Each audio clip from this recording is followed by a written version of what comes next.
Hello people, welcome to my channel. My name is Becca. I film from Kaduna, Nigeria. On this channel I talk about personal development, friendship, storytelling, You know what's up, guys. Just watch this video, watch all my videos, binge watch them, upload day. If there's something you want me to do a video about, just let me know. But this particular video, this particular one we're watching is a story time.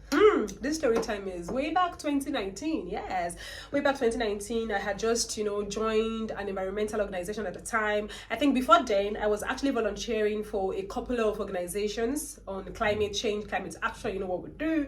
So as an environmentalist, I was trying to collaborate with other organizations, and then I met with a couple of friends who had introduced me to a lot of youth in Kaduna State. So at that particular time, we were trying to set up an environmental summit. We wanted to bring together all organizations, governmental, non-governmental, all the CSOs, the CBOs, the FBOs, all the O's that like organizations, O's. So we're bringing people together to create this one big environmental summit, and we were really happy about it. We were really elated, we were excited, we were looking forward to it because at the time it was the first of its kind in Kaduna State, and we want to party on environmentalism. We're really pumped up for it. So as part of the tradition, then we needed to fly a parachute a day to the event. And flying a parachute means there is this a parachute, there is this plain white big cloth representing a parachute that we call the parachutes. Then we sign different mantra supporting the environment, and it's basically trying to raise environmentally conscious, environmentally responsible citizens. And then we just sign those words like pledges, so to say. So we bring people together, our volunteers, the organizers, and we all just sign on the clothing. Then we fly it. We throw the parachutes up.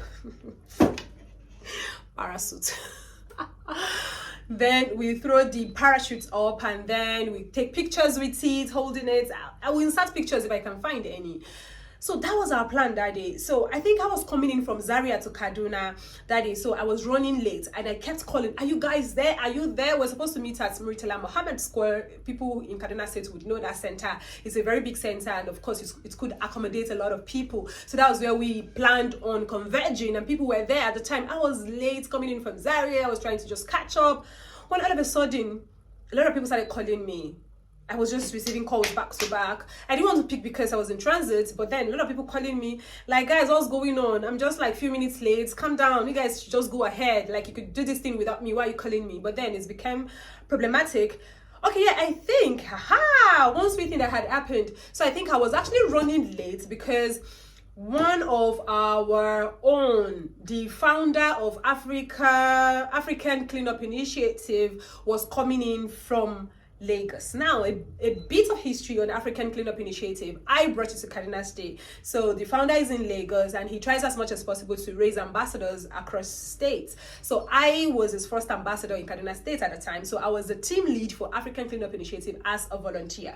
So our founder, Mr. Alex Akigbe, came in from Lagos. So I had gone to pick him up, to take him to his hotel, relax, chill. I think he came in with one of his staff. I can't remember who that was. So he came in, and I was there trying to make sure that he's okay alongside one other person, my colleague, when they were calling us. So I thought they were actually hurrying us up to say, "Oh, please be fast." But when the calls started coming in back to back from different persons at the square, I decided to pick up. When I picked up, I received the greatest shock of my life at the time. And it was that, policemen came here to arrest us. They've arrested everybody.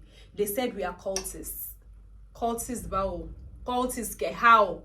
That parachute, we are designing the paints, the brushes, the parachutes. What am I doing parachutes? Is parachute the pronunciation though? Apex. You have to show yourself. So that while they were designing the parachutes, that the policemen came and said the brushes, the paints, the clothing in itself, that it signifies an initiation process. That they are initiates, and they are initiating themselves, that they are cultists, that this is a cult. And there was nothing they didn't say. They introduced themselves. Some of them work with government, NGOs, CSOs, and they were introducing themselves with ID cards, like they were identifying themselves and look at me. Okay. And then these people were not here and that they packed all of them to the police station. Okay, at first I felt, okay, is this a prank? If this is a prank, just stop it. Just see, I have a lot going on in my head. We have an event to host, to pull tomorrow. I'm still calling the caterer, calling this person, the events. See, if this is a prank, just cut it. Cut. I don't have energy. But they were like, no, they packed everybody to the police station. I'm like, wait. This is real. This is true. Police, what? Why are they packing people? Do you look like cultists? Why would they say you guys are like, bro? Why would you guys do that? So I quickly, checked in, found her, then I raced to the police station. What I saw broke my heart. There were about 20-something of them. Let's say 25. And when I got to the station, I introduced myself and then they took me to the counter. And I saw my volunteers and colleagues behind the counter. Imagine 25 people behind the counter. So imagine when they saw me, they were all like, Rebecca, hey, Bex, hi, Becca. And I held my heart in place. I'm like, guys, what is going on? I felt so bad for them. I'm like, for Christ's sake, this is an event that we have authorization for. This is an event that the government is supporting. So why are you locking us behind bars? Well, behind the counter.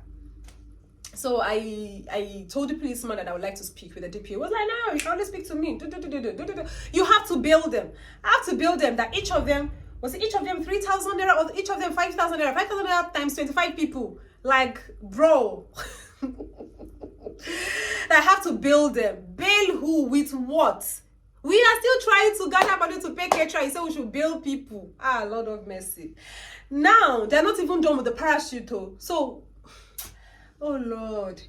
So I went to speak with I think not the DPO, if there's an assistant there. That was the person I spoke with.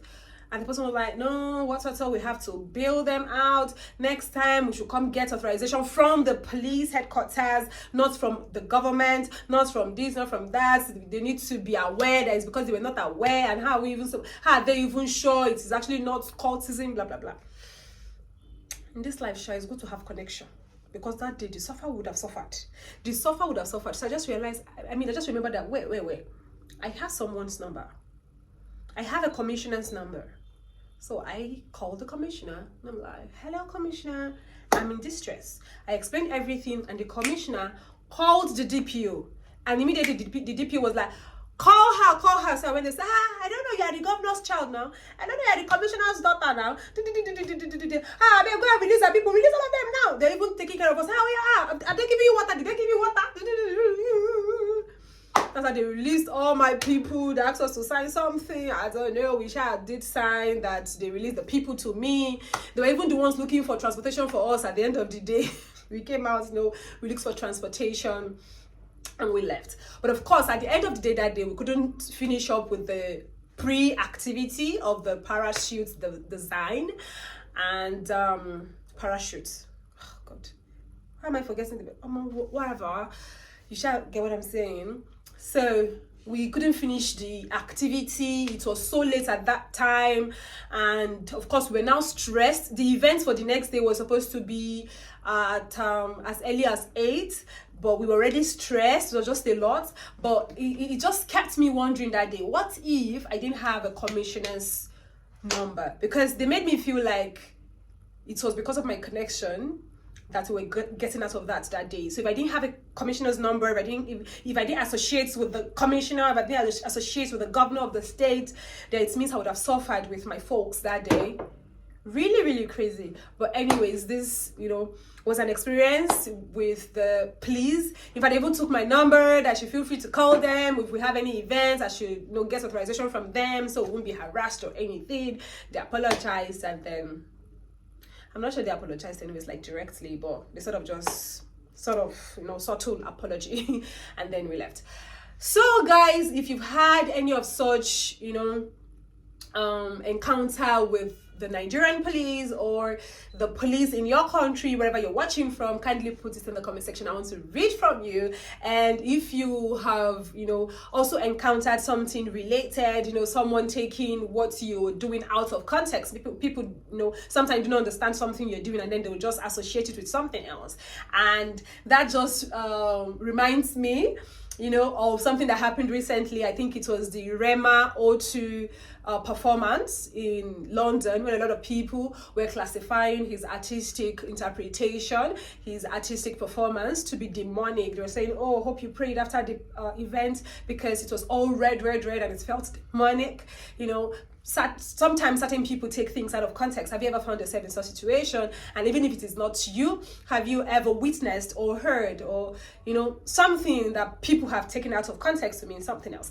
I want to read about everything in the comment section. Thank you for watching. Thank you for promising to promote this, to share with your friends and family. Till my next video, be good.